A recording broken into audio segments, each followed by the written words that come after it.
ஆப்கி அதாலத்ல film star Nawazuddin Siddiqui மீது உள்ள அடுத்த குற்றச்சாட்டு. இவர் ரொம்பவே கான்ட்ரவர்ஷியல். நீங்க தேவையில்லாத கான்ட்ரவர்சியில மாட்டிப்பீங்க. உங்க மகனோட கிருஷ்ணர் வேஷத்தோட போட்டோவை சோசியல் மீடியால போஸ்ட் பண்ணீங்க. இப்ப மக்கள் என்ன சொல்றாங்கன்னா, இது இஸ்லாமுக்கு எதிரானது, இது அனுமதிக்க முடியாது அப்படின்னு. எனக்கு இது மட்டும்தான் தெரியும். என்னோட மகன் ஃபர்ஸ்ட் டைமா பர்ஃபார்ம் பண்ணான் ஸ்கூல்ல. அது எனக்கு ரொம்ப சந்தோஷமா இருந்துச்சு. ஆஸ் அ ஃபாதரா ரொம்ப சந்தோஷப்பட்டேன். அவன் கண்ணன் ரோல் பண்ணான். அப்புறம் அதை நான் போஸ்ட் பண்ணேன். நிறைய லைக்ஸ் போச்சு. இதுல தப்பான விஷயம் எதுவும் இருக்க மாதிரி எனக்கு தெரியல. நீங்களே கான்ட்ரவர்சி கிரியேட் பண்ணுவீங்க. சோனு நிகம் அசானை பத்தி பேசினாரு. அசான் வரும்போது எனக்கு தூக்கம் கெட்டு போயிடுது அப்படின்னு. சோ அப்ப நீங்க ஒரு மெசேஜ் ட்வீட் பண்ணீங்க. அது சோனு நிகமுக்கு எதிராக இருந்த மாதிரி இருந்துச்சு. இல்ல நான் அவருக்கு எதிரா நிச்சயமா கிடையாது. அப்கோர்ஸ் நான் எல்லா மதங்களையும் மதிக்கிறேன், அதுக்கு மரியாதை கொடுத்துக்கிட்டு தான் இருக்கேன். ஆனா என்னோட சொந்த ஐடென்டிட்டின்னு பாத்தீங்கன்னா, நான் ஒரு ஆக்டர், அப்புறம் ஆர்டிஸ்டா ப்ரௌடா ஃபீல் பண்றேன். நான் ஒரு ஆக்டர். அதனாலதான், அந்த ஒரு காரணத்தினாலதான் அதை போஸ்ட் பண்ணேன் நானு. ஆனா நாட்டோட சூழல் இருக்கே, அதுல இந்த மாதிரி கேள்விகள் வரும். இல்ல இதுல நான் யாரையுமே தப்பா எதுவும் சொல்லல. அது மட்டும் இல்லாம நான் எல்லா ரிலீஜனையுமே நான் மதிச்சிருக்கேன். அந்த நேரத்துல நான் மண்டுங்கிற ஒரு படம் பண்ணிட்டு இருந்தேன். அதோட மென்டாலிட்டிய ஒரு விதத்துல நான் அந்த ட்வீட்ல போஸ்ட் பண்ணப்போ இன்கார்பரேட் பண்ணேன். மண்டு படத்துல என்ன மென்டாலிட்டி? மண்டு படத்துல ஒரு ஸ்பீச் இருக்கு. அது ஜோகேஸ்வரிங்கிற ஒரு இடத்துல, பாம்பேல, அங்க ஒரு காலேஜ் இருக்கு. அங்கதான் ஸ்பீச் கொடுப்பாரு. அவரோட ஸ்பீச் என்னவா இருந்ததுன்னா, हिंदुस्तान जिंदाबाद, पाकिस्तान जिंदाबाद, इन चीखते चिल्लाते नारों के बीच कई सवाल थे. मैं किसे अपना मुल्क कहूँ, लोग धड़ा धड़ क्यों मर रहे थे, इन सब सवालों के मुख्तलिफ जवाब थे. एक हिंदुस्तानी जवाब, एक पाकिस्तानी जवाब, एक हिंदू जवाब, एक मुसलमान जवाब.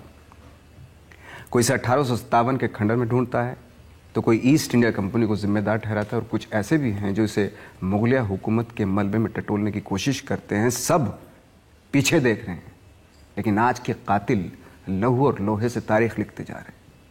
ये मजमून सुनाते सुनाते मैं आप सब से मार खा लूंगा और उफ तक नहीं करूंगा, लेकिन हिंदू मुस्लिम फसाद में घर को मेरा सर फोड़ दे तो मेरे खून की हर बूंद रोती रहेगी. मैं आर्टिस्ट हूं, वो से जख्म और भद्दे घाव मुझे पसंद नहीं.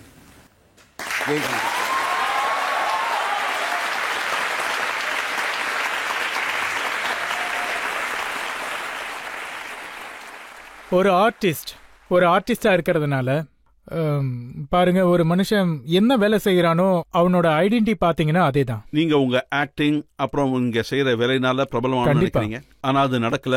நீங்க உங்க கிராமத்துல ராம்லீலா பண்ண போனீங்க. ஆனா அவங்க உங்களை அந்த ரோல் பண்ண விடல. ஆனா அது ஒருத்தர் மட்டும்தான். ஆனா 99% மக்கள் நான் ராம்லீலா பண்ணணும்னு விரும்பினாங்க. அப்புறம் அங்க இருக்கிறவங்க எல்லாருமே எனக்கு ரொம்ப சப்போர்ட் பண்ணாங்க. ஆனா இது கொஞ்சம் விசித்திரமா இல்ல, இவ்வளவு பெரிய ஆக்டர் கிராமத்துக்கு போய் ராம்லீலா பண்றது?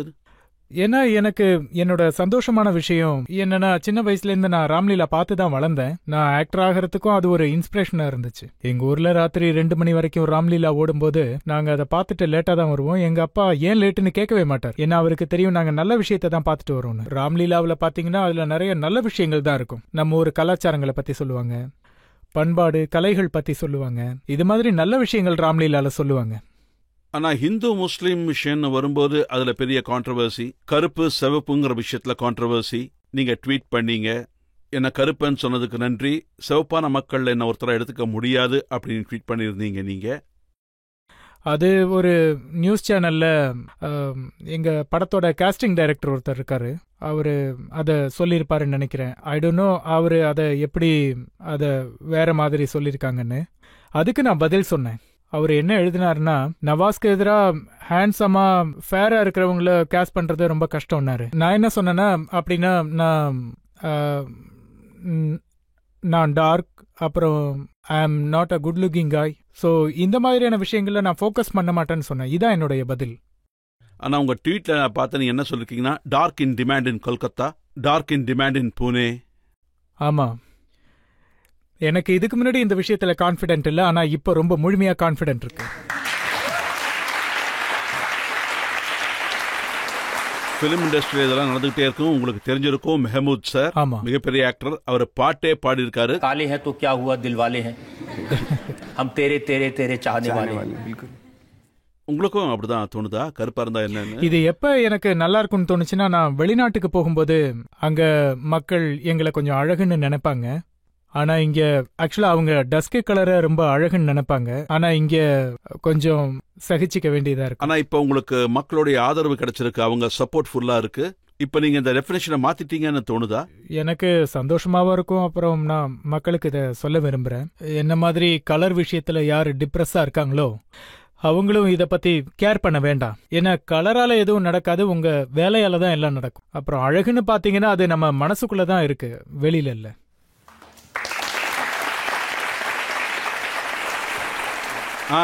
சார், ஒரு கேள்வி. நீங்க பஜ்ரங்கி பாய்ஜான் படத்துல ஒரு ஸ்பீச் கொடுத்திருந்தீங்கல்ல, நீங்க அதே மாதிரி இங்க ஒரு ஸ்பீச் கொடுக்கணும்னு விரும்புறேன். कराची से अंदरून क्या कर रहे साइड में जो भाई कराची से अंदरून मुल्क के लोग अपने एक बार और ले लूं। हाँ, कराची से अंदरून मुल्क के लोग अपने लोगों से मिलने क्या कर रहा है यार, साइड में हो जाए ना, गाड़ी निकल जाएगी भाई। कराची से अंदरून मुल्क के लोग अपने लोगों से अरे क्या कर रहा है, गाड़ी निकल जाए, हटना यार। कराची से अंदरून मुल्क के लोग अपने लोगों से मिलने के लिए जा रहे हैं। कैमरामैन कामिल यूसुफ के साथ चांद नवाब। भड़वा देखो क्या